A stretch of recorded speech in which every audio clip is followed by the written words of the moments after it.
Yes, Mohammed and his fellow Meccans worshipped rocks. Lacking craftsmanship, artistry, and tools, they were unable to make the elegant statuary synonymous with other religions. The most interesting stones became gods. Most had personal names. The biggest rock, thereby the biggest god of the Ka.aba, was Allah. His oval stone was a dark reddish brown. But Allah was a fractured deity. With time and abuse, he had become splintered into 7 chips, all of which had become banded together. Compared to the devotions his fragments enjoyed, the pieces are rather small. Combined, they are only 11 by 15 inches. Today, the chips are embedded in the southeastern corner of the Ka.aba, 4 feet above the ground. But Allah is no ordinary assemblage of minerals. He, like his fellow Islamic god, Ar Rahman, had a pre-Islamic past. And as we have seen, Muslims have a variety of entertaining accounts of how they were graced with such an auspicious token of the universe's creator. But before we entertain the justifications for promoting a pair of pagan stones, let's look at Allah and Ar Rahman through the eyes of a historian. Stone cults were neither uncommon nor uncivilized. Even the Greeks were wont to worship stones. Apollo was once believed to be a meteorite in Delphi. His sanctuary was thought to be the center of the earth. Robert Charroux, in Masters of the World, explained, Hellenius, the son of Priam, and a famous Greek soothsayer, would foretell the future by means of a stone that had been given to him by Apollo.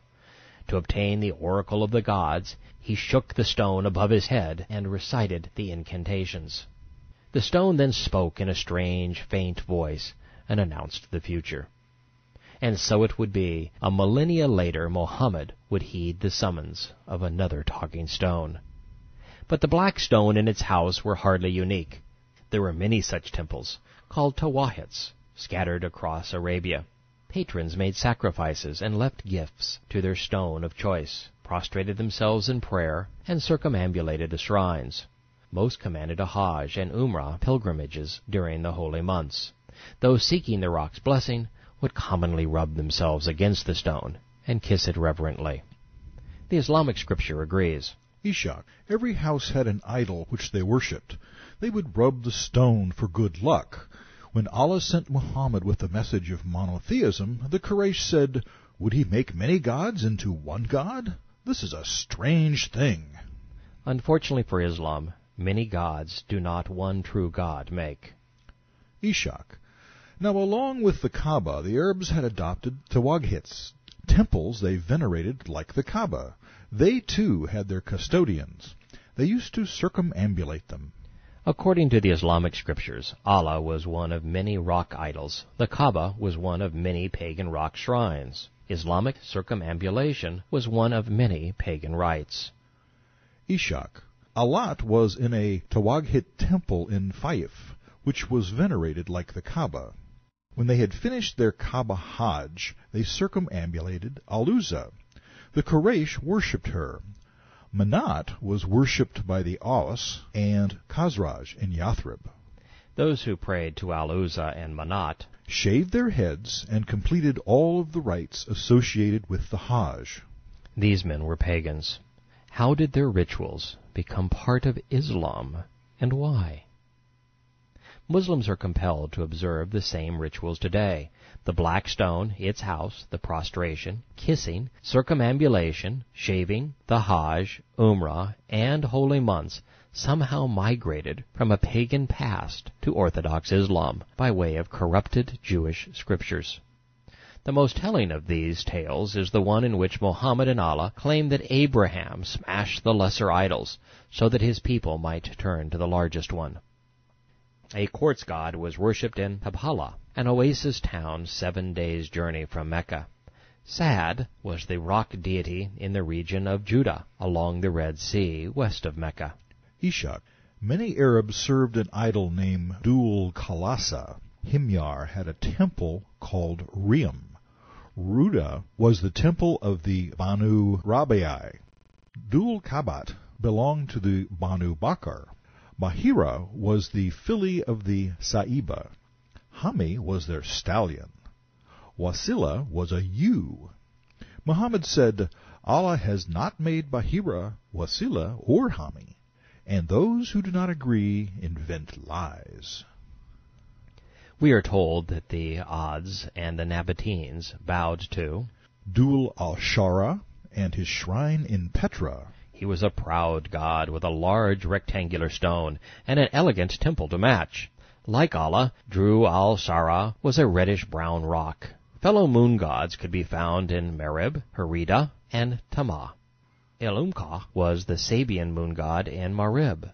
In Herida, the god was Sin, named after the famous moon god of the Chaldeans in Ur. The last Babylonian king, Nabonidus, built an elaborate Tawghit in Timah to his god while in exile. The moon god of Mecca, Allah, lived, if we may be so bold, in the heart of moon god country. Bukhari. We were in the Prophet's company in the middle of the lunar month. He looked at the moon and said, "You will see your Lord as you see this moon." The reverence to the moon god was hardly a flight of fancy. In the 8th chapter of Judges, there's a 3,000-year-old biblical reference. The Ishmaelites hung crescent moon ornaments from their camels' necks, is what it says.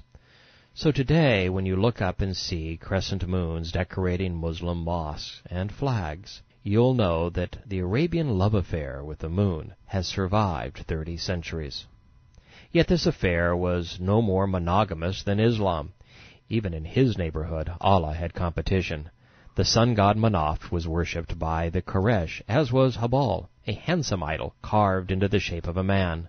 Allah's daughters, Al-uzza, Al-lat, and Manat, being chips off the old block, were stones.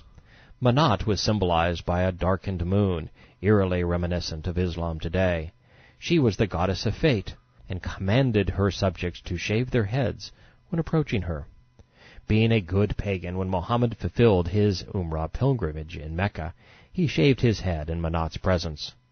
This pagan practice was invested with godly overtones when Muhammad insisted that Abraham had done likewise. Later, Muhammad honored the pagan goddess Manat by incorporating predestination into Islam and by using her insignia as the logo of his new religion. Not to be outdone, Al-lat had her own shrine in Talaf near Mecca.